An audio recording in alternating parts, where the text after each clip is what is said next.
दोस्तों स्वागत है आपका अपने YouTube चैनल पर जिसका नाम है जस्ट फिलिट। दोस्तों महाभारत की कथा जीवन के मूल्यों के बारे में बताती है। ये कथा सिर्फ युद्ध के बारे में ही जानकारी नहीं देती बल्कि जीवन को किस तरह से जीना चाहिए इस बारे में भी बताती है। दोस्तों महाभारत की कथा इन विषयों के महत्व को भी जानने और समझने के लिए प्रेरित करती है। महाभारत का युद्ध 18 दिनों तक चला। इस युद्ध में 10 दिनों तक भीष्म पितामह सेनापति थे। भीष्म पितामह के बाद कर्ण के कहने पर दुर्योधन ने द्रोणाचार्य को सेनापति बनाया था।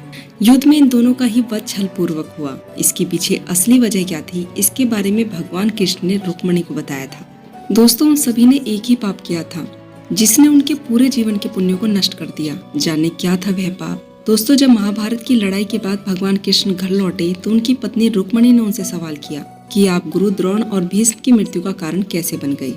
ये तो धर्मी लोग थे और पूरे जीवन धर्म के पीछे खड़े रहे, फिर उनके पुण्यों का क्या हुआ। दोस्तों शुरू में तो श्री कृष्ण ने रुक्मिणी के सवालों से बचने की कोशिश की, मगर जब रुक्मिणी नहीं मानी और अपने सवालों के जवाब के लिए उनके पीछे पड़ गई तब श्री कृष्ण ने कहा, इसमें कोई संदेह नहीं है कि उन दोनों ने जीवन भर धर्म का पथ चुना और धर्म के रास्ते से कभी नहीं हटे, मगर दोनों ने एक ही पाप किया जिसने उनके पूरे जीवन के पुण्यों को नष्ट कर दिया। रुक्मिणी ने पूछा और वह पाप क्या था।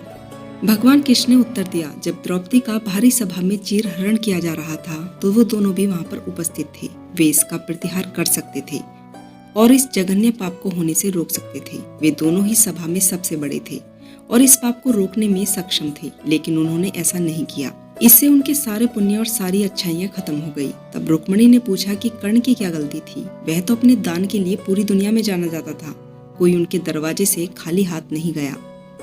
तुमने युद्ध में उसे क्यों मारा, पूरे जीवन के पुण्य भी उसे क्यों नहीं बचा सके। भगवान कृष्ण ने कहा, इसमें कोई संदेह नहीं है कि कर्ण सबसे बड़ा दानवीर था।